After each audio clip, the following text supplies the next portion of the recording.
guys, this is Matt with a quick tip for bleeding your mountain bike brakes. I had an issue here.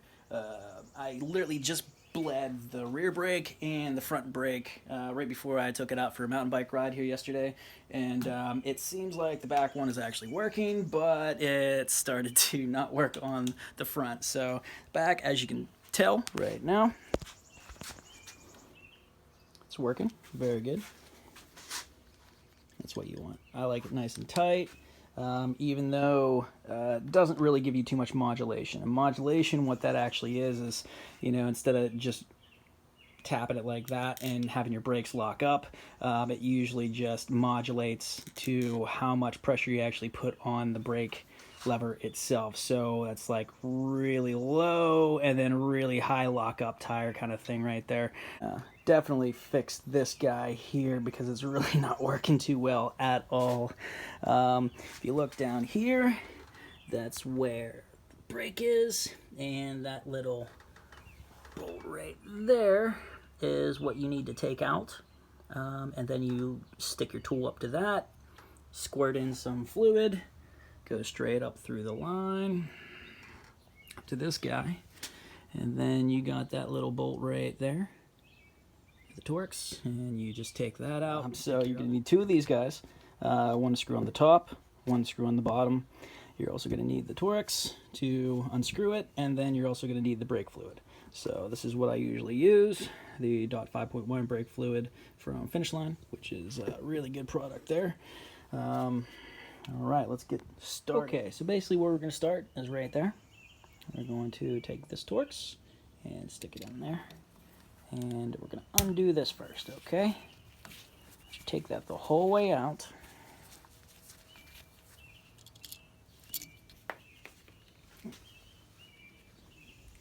Got that. Stick it there. It's always a good handy thing to have right there. All right, now that's our hole right there. All right, now all we got to do is stick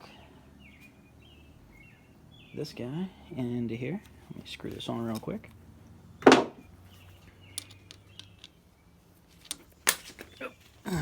It's a little difficult to do this one-handed, but I think I can do it. Screw that on.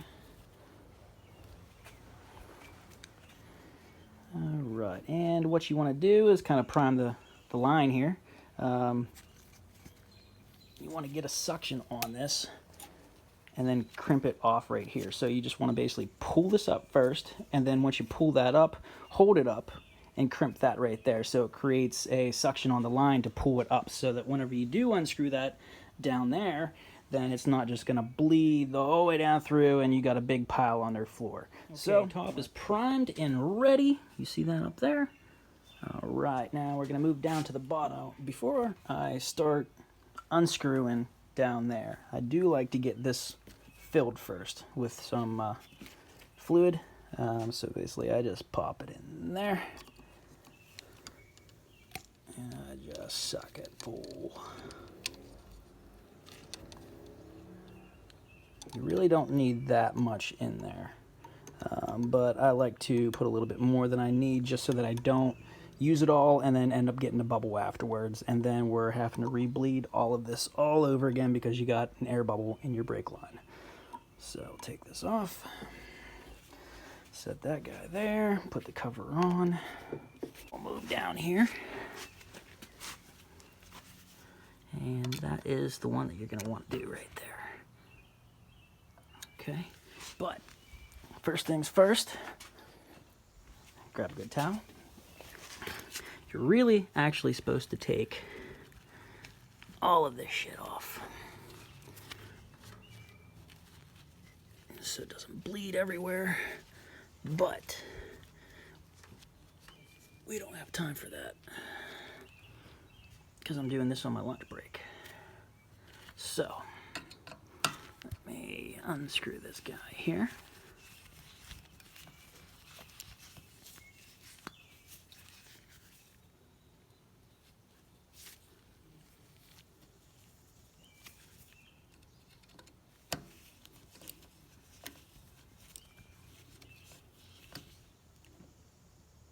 Pick that one out.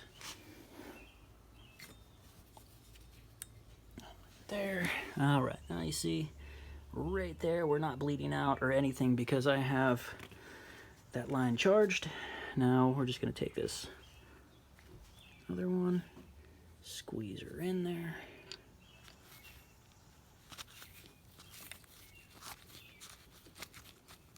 All right.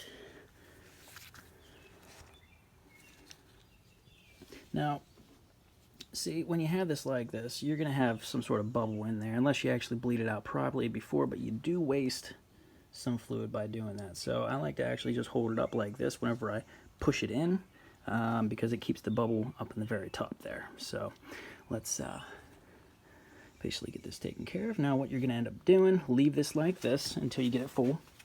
Go back up here. You're going to have to unclip this.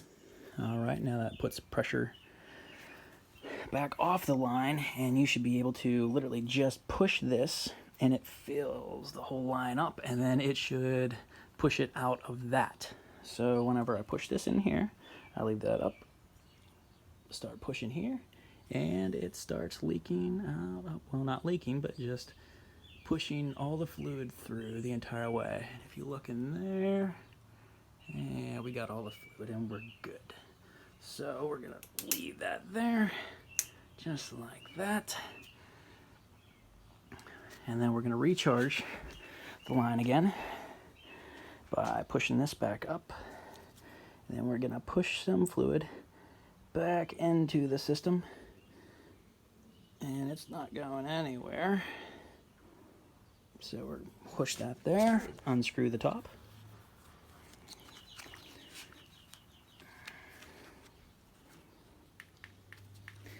You're gonna have some leakage on the top because it was actually pressurized. But what you want to do is stick that back in there. You always want to use protective gloves. This is not something you want to get on your fingers. It is very dangerous. All right, get that in there. Wipe that off because it will eat your paint. It'll take all the anodizing off your aluminum, and it will screw up carbon fiber. So you don't want that. Grab this other piece here.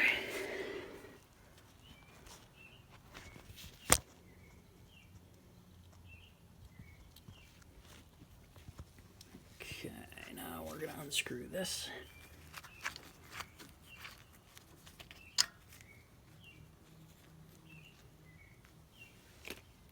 And we're gonna screw this back on here. Okay. She's working.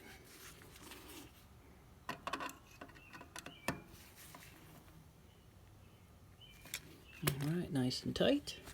I literally had no leakage, so we should be good. Now for the test. Back up here. You just have to pump them up a little bit, but they are definitely working a lot better. Should work. Move that around and stop. Now we got working brakes. Do have a little bit more modulation in there, and I like that. That's why I wanted to actually re-bleed this later, just because there's absolutely no modulation in here. But all in all, it's working fine. Until next time, I'll see you on the trail. Keep shredding.